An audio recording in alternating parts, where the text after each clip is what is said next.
Hello, today we are going to learn how to divide any circle into 10 equal parts.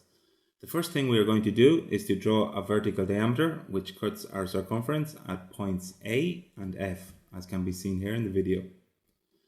The second step is to draw a horizontal diameter perpendicular to our previous diameter. I do this in the video using a 45-degree set square with an attached protractor. But you at home can work out the perpendicular bisector of the diameter AF or use your 45 and 60-degree set squares. Our new horizontal diameter will cut our circumference at 2 points, which we will call P and Q. So the next step, we are going to calculate the perpendicular bisector of the radius OQ.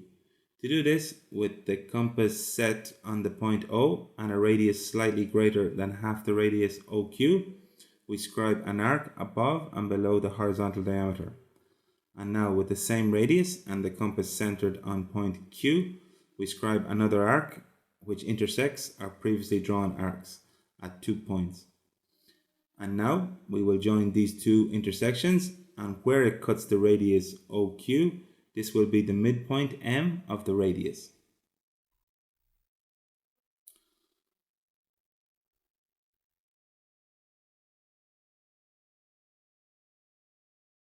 So now, with our compass centered on midpoint M and a radius MA,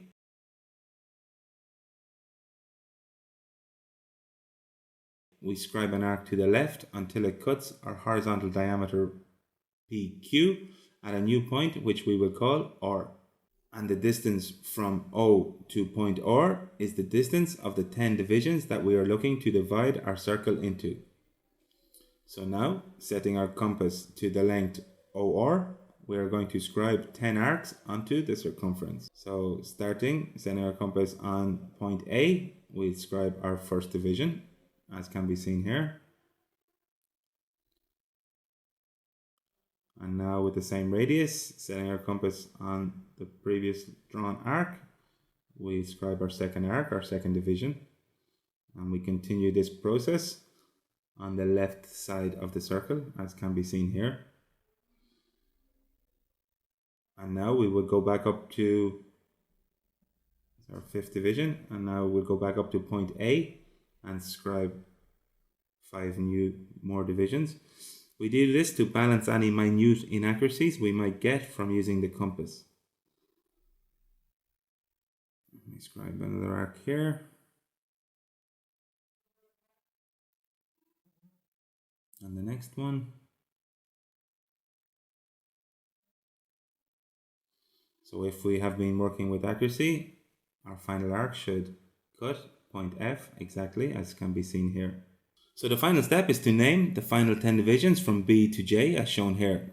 And as can be seen, if we join the points A, B, C to D, E to F, G to H, I to J, we have done in a red line, you will get a regular decagon inscribed in the circle.